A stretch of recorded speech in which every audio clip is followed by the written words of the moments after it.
My self S के शर्मा और आप देख रहे हैं YouTube channel learn to do coding, जिसमें आज मैं आपको सी लैंग्वेज का लेक्चर 10 दे रहा हूं। और आज का टॉपिक है कि सी में प्रोग्राम बनाना शुरू कैसे करें। और इसके लिए सबसे पहले मैं आपको स्मॉलेस्ट प्रोग्राम बनाना सिखाऊंगा। सी में सबसे छोटा प्रोग्राम कौन सा होता है वो हम देखेंगे यहाँ पर। और जिन्होंने अभी तक सी में प्रोग्राम बनाना स्टार्ट नहीं किया है उनके लिए वीडियो बहुत इंपॉर्टेंट है, इसमें काफ़ी कुछ सीखेंगे आप। चलिए आगे बढ़ते हैं। Programs discussed in the video. इस वीडियो में हम दो प्रोग्राम देखेंगे, एक तो स्मॉलेस्ट प्रोग्राम इन सी, उसके बाद input two numbers and find their sum difference and product. तो ये चीज़ हम देखेंगे यहाँ पर कि हम कैसे दो नंबर्स को इनपुट करेंगे और ये सब कैलकुलेशन करने के बाद उसे हम स्क्रीन पे जो है शो करेंगे। तो देखिए सबसे स्मॉलेस्ट प्रोग्राम के लिए यहाँ पर एक स्क्रीन आ गई है, इसे ध्यान से देखें आप। जो ग्रीन कलर में एक छोटा सा प्रोग्राम लिखा हुआ है यही है smallest program. Void main parenthesis और कर्ली ब्रेसेस। इस टॉपिक को हम एक अलग नाम भी दे सकते हैं, minimum requirement in a C program. यानी कि कम से कम इतना तो आपको प्रोग्राम में टाइप करना ही पड़ेगा। अगर आप इसमें से एक भी वर्ड छोड़ते हैं या एक भी ब्रेसिस वगैरह छोड़ते हैं तो एरर आ जाएगी। यानी कोई भी प्रोग्राम हो, कितना भी बड़ा प्रोग्राम बना लें आप, कितने भी तरह के प्रोग्राम्स बना लें, इतना तो आपको टाइप करना ही पड़ता है। टर्बो सी में हमें यही टाइप करना होता है, जबकि एनसाई सी में ANSI यानी कुछ कंपाइलर में हमें वॉइड की जगह इंट लेना होता है। अगर हम इंट लेते हैं तो हमें एक स्टेटमेंट लेना पड़ता है अंदर रिटर्न, और कोई ना कोई इंटीजर वैल्यू हमें यहाँ मेंशन करनी होती है। तो ये हो गया सबसे स्मॉलेस्ट प्रोग्राम। अगर हम इन दोनों प्रोग्राम को रन करेंगे तो इसके आउटपुट में कुछ भी नहीं आएगा।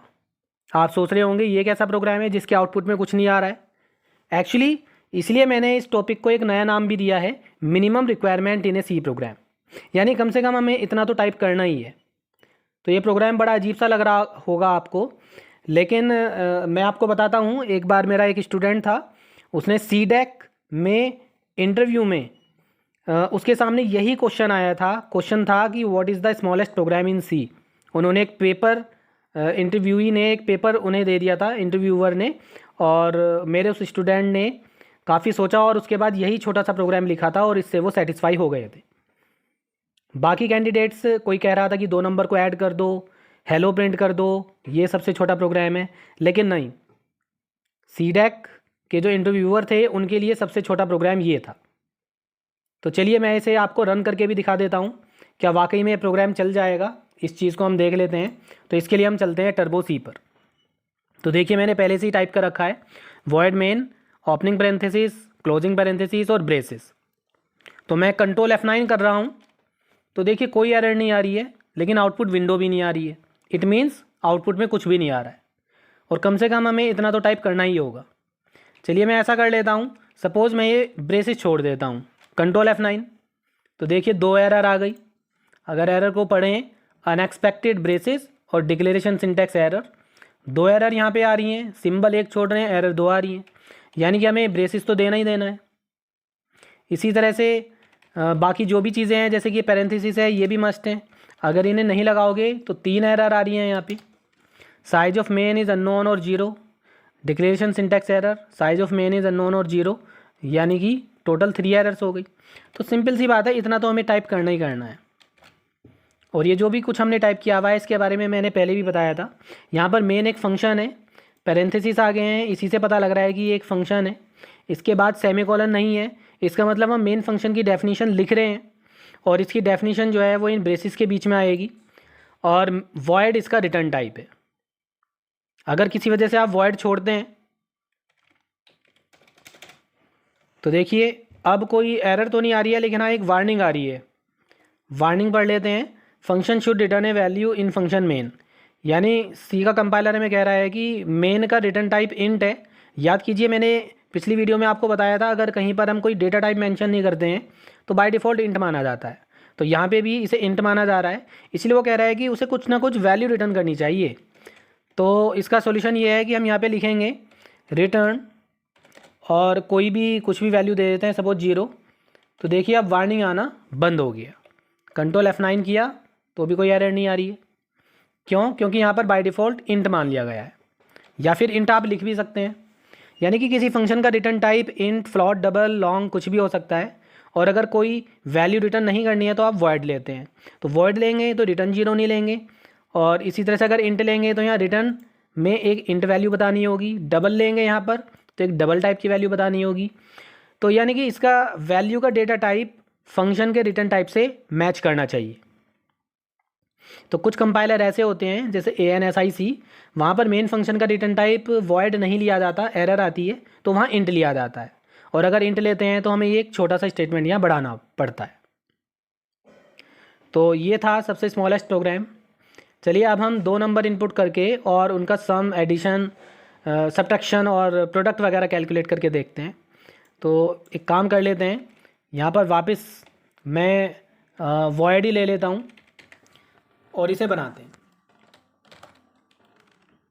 देखिए अगर हमें 2 नंबर इनपुट करने हैं तो हमें 2 वेरिएबल डिक्लेयर भी करने पड़ेंगे। सपोज़ मैंने डबल टाइप के 2 वेरिएबल ले लिए, एक ले लिया num1 और एक ले लिया num2, सेमीकोलन। ये टाइप डिक्लेरेशन स्टेटमेंट हो गया। सबसे पहले हमें num1 और num2 में कोई डेटा इनपुट करना पड़ेगा। इनपुट करने के लिए मैंने आपको स्कैनफ फंक्शन बताया था, लेकिन इस स्कैनफ फंक्शन के लिए कौन सी हेडर फाइल इंक्लूड करनी होती है?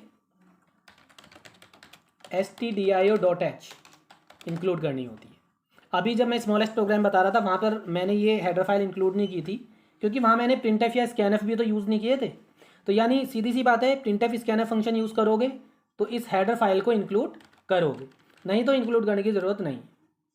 तो स्कैनफ में हम 2 डबल नंबर इनपुट करना चाह रहे हैं, तो हम यहाँ पर डबल के लिए फॉर्मेट स्पेसिफायर लेंगे %lf और address of num1, address of num2।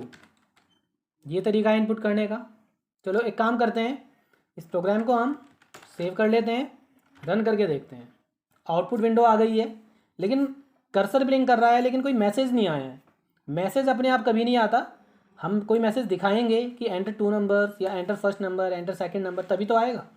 तो फिलहाल तो हमें कोई भी नंबर इस तरह से देना होगा और एंटर करना होगा। तो आई थिंक ये इनपुट करने का तरीका मुझे तो अच्छा सा नहीं लग रहा है। इससे पहले हम एक मैसेज ले लेते हैं, एंटर एनी 2 नंबर्स। अब रन करते हैं इसे, तो देखिए अब ये एक मैसेज आ गया, एंटर एनी 2 नंबर्स। इसके बाद हम देंगे जो भी देना है। तो पहला नंबर num1 में और दूसरा नंबर num2 में चला जाएगा। तो सीधी सी बात है, मैं यहाँ पर आपको यही समझाना चाह रहा हूँ कि जब भी आपको कुछ इनपुट करना हो तो इनपुट से के लिए जो आप स्कैनर फंक्शन यूज़ करते हैं उससे जस्ट पहले आप प्रिंटफ फंक्शन जरूर यूज़ करें। क्या इनपुट करना है उसके बारे में कोई ना कोई मैसेज प्रॉम्प्ट जरूर करना चाहिए। चलिए आगे बढ़ते हैं। हमें इन दोनों का सम निकालना था, तो मैंने लिख दिया sum is equal to num1 plus num2। अब सम नाम का वेरिएबल लिया है तो इसे डिक्लेयर भी करना पड़ेगा, नहीं तो इसके लिए भी एरर आएगी। और सम में वैल्यू आ जाएगी, लेकिन अपने आप स्क्रीन पे नहीं आएगी। सपोज़ मैंने नंबर दिए लेकिन कुछ सम तो आ ही नहीं रहा है। सम तब आएगा जब आप उसे प्रिंट करेंगे। मैं यहाँ लिख देता हूँ एडिशन और %lf सम। तो देखिए रन किया तो ये आ गया 5.6। तो इस तरह से हम प्रोग्राम बनाते हैं। हमें यहाँ पर दोनों नंबर का सब्ट्रैक्शन भी निकालना था। मैं एक काम कर लेता हूँ, यहाँ पर मैंने कॉपी पेस्ट कर लिया। यहाँ पर ले लेते हैं डिफ और माइनस ले लेते हैं, ऐसे यहाँ ले लेते हैं मल्टीप्लाई और यहाँ ले लेते हैं प्रॉड। इन वेरिएबल को भी डिक्लेयर करना पड़ेगा, तो डिफ और प्रॉड इन्हें डिक्लेयर कर दिया।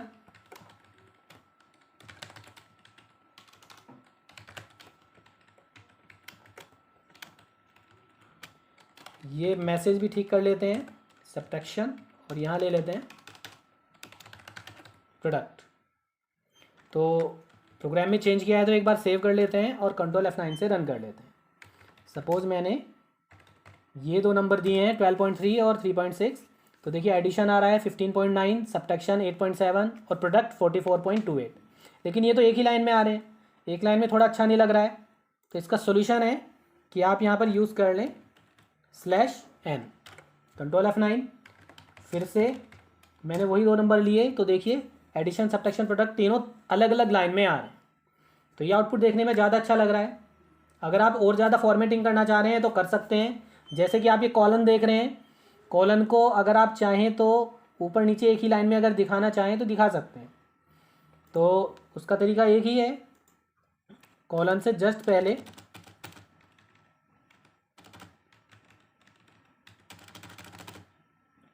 हम थोड़ा स्पेस ले लेते हैं, तो स्पेस की वजह से ये एक ही लाइन में अब आ जाएगा। तो एक अलाइनमेंट हो जाएगा, अलाइनमेंट में वैल्यू आती है तो देखने में ज़्यादा अच्छी लगती है। इसी तरह से अगर पॉइंट के बाद आप 2 ही डिजिट में देखना चाह रहे हैं तो इसका मैंने तरीका बताया था, आप विथ मेंशन कर सकते हैं 0.2, इसमें भी ले लेते हैं 0.2 और 0.2। तो इससे जो नंबर हैं उनमें डेसिमल पॉइंट के बाद 2 ही डिजिट्स आएंगे। साथ ही अगर आप चाह रहे हैं कि ये डेसिमल पॉइंट के ठीक नीचे डेसिमल पॉइंट आए, यानी कि आप नंबर को राइट अलाइन करना चाह रहे हैं, तो इसकी कुछ अंदाजे से विथ भी बता देते हैं। चलिए ऐसा करते हैं, हम 10 ले लेते हैं, अंदाजे से हम 10 ले लेते हैं। अब रन करते हैं तो अब इस तरह से आउटपुट आ रहा है। फिर से रन करते हैं, अभी तो मैंने छोटे से नंबर लिए हैं, थोड़े बड़े नंबर ले लेते हैं। ये कुछ बड़े नंबर हो गए। अब जब भी आउटपुट आएगा इसी तरह से आएगा। तो यहाँ पर जो हमारा मैसेज है एडिशन सब्ट्रैक्शन प्रोडक्ट वो लेफ़्ट अलाइंड है, नंबर्स राइट अलाइंड है और आउटपुट देखने में भी ज़्यादा अच्छा लग रहा है। तो आई थिंक आप समझ गए होंगे कि हम किस तरह से प्रोग्राम्स बनाते हैं। तो एक सिंपल सा मैं फॉर्मूला आपको बता देता हूँ, IPO। आई से मतलब है इनपुट, यानी प्रोग्राम के शुरू के हिस्से में हम इनपुट का काम करते हैं। इनपुट के लिए वेरिएबल की ज़रूरत होती है, वेरिएबल डिक्लेरेशन हमेशा शुरू में ही होगा। उसके बाद पहले आएगा इनपुट सेक्शन, फिर आएगा P यानी प्रोसेसिंग और फिर आएगा आउटपुट। यहाँ मैं प्रोसेसिंग आउटपुट इस तरह से ले रहा हूँ। आप चाहें तो ये प्रोसेसिंग वाली लाइन एक साथ भी ले सकते हैं। चलिए मैं करके दिखा देता हूँ। सपोज़ मैंने ये ले लिया यहाँ पर और ऐसे ही यहाँ पर।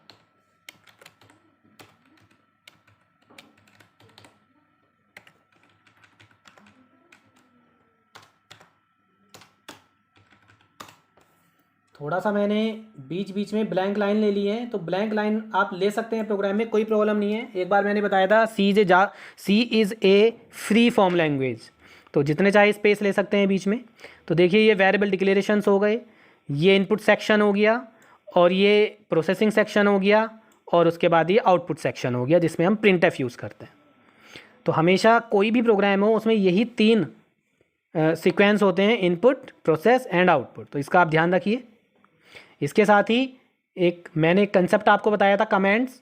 आप चाहें तो प्रोग्राम के बारे में यहाँ पर कमेंट्स भी लिख सकते हैं, जैसे कि मैं यहाँ लिख देता हूँ program to find the sum difference and product of 2 numbers.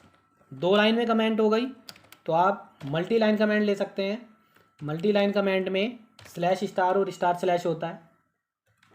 Single line comment जैसे कि मैं यहाँ दे देता हूँ इनपुट सेक्शन। इसी तरह से यहाँ पर एक कमेंट ले सकते हैं अगर चाहें तो प्रोसेसिंग सेक्शन, और ये हो गया आउटपुट सेक्शन। इस तरह से आप अपने प्रोग्राम में जो डिफरेंट पार्ट्स हैं उन्हें कमेंट के थ्रू भी मेंशन कर सकते हैं। तो इससे प्रोग्राम की रीडेबिलिटी बढ़ जाती है। आपका बनाया प्रोग्राम यदि 1-2 साल बाद आप खुद ही कंप्यूटर पे देखने लगे हैं तो इन कमेंट्स को पढ़ के आपको याद आ जाएगा कि किस किस तरह से प्रोग्राम बनाया गया है और किस पोर्शन में क्या हो रहा है। या आपका बनाया प्रोग्राम कोई दूसरा प्रोग्रामर पढ़ता है या आपका कोई फ्रेंड पढ़ता है तो वो भी कमेंट्स को पढ़ के जल्दी समझ सकता है कि किस किस तरह से प्रोग्राम बनाया गया है। तो ये है एक प्रॉपर तरीका कोई भी प्रोग्राम बनाने का। कि कमेंट वगैरह देने के बाद भी मैं एक बार रन करके दिखा देता हूँ। कोई भी नंबर देने के बाद आउटपुट बिल्कुल वही आ रहा है, यानी कमेंट का कोई फ़र्क नहीं पड़ता प्रोग्राम में। कमेंट में अगर आप कोई टाइपिंग मिस्टेक भी कर देते हैं तो उससे भी कोई एरर नहीं आती है। तो ये था आज का प्रोग्राम। चलिए अब वापस अपनी स्लाइड पे चलते हैं। Programs for the next video. अगली वीडियो में मैं आपको 2 प्रोग्राम कराऊंगा। ये आप नोट कर लीजिए, आप स्क्रीनशॉट ले सकते हैं स्क्रीन का, इन्हें नोट डाउन कर लें और ये प्रोग्राम आपको बनाकर तैयार रखने हैं, फिर मैं जो अगली वीडियो में प्रोग्राम बनाऊंगा उससे आप मैच करके भी इसे देख सकते हैं। Mister Radhe invest certain sum at 5% per annum compound interest for 3 years, यानी 3 साल का समय है, 5% इंटरेस्ट रेट है। सर्टेन सम का मतलब है प्रिंसिपल अमाउंट, तो वो इन्वेस्ट करना चाह रहा है। Write a program to calculate the interest for the first year, यानी 1 साल के बाद कितना इंटरेस्ट होगा। The interest for the second year के बाद कितना होगा। And the amount after 3 years, 3 साल के बाद टोटल अमाउंट कितनी है जो उसे वापस मिलेगी।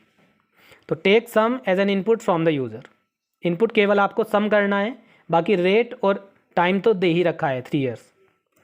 सेकेंड प्रोग्राम है a shopkeeper offers 10% discount on the printed price of A mobile phone, यानी मोबाइल की शॉप है और वो अपने मोबाइल फ़ोन्स पर 10% डिस्काउंट दे रहा है।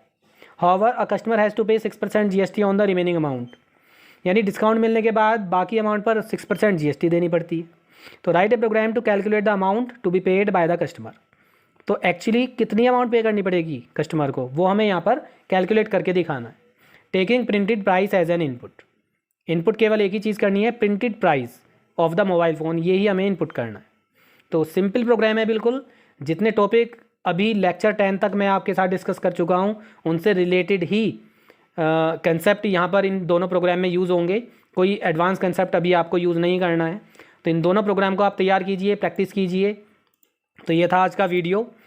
तो अगर आपको ये वीडियो पसंद आई है तो इसे लाइक कर दीजिए और बेल आइकन प्रेस कर दीजिए, और इस चैनल को अभी तक सब्सक्राइब नहीं किया है तो उसे सब्सक्राइब भी कर लीजिए। तो आज के लिए इतना ही। Thank you.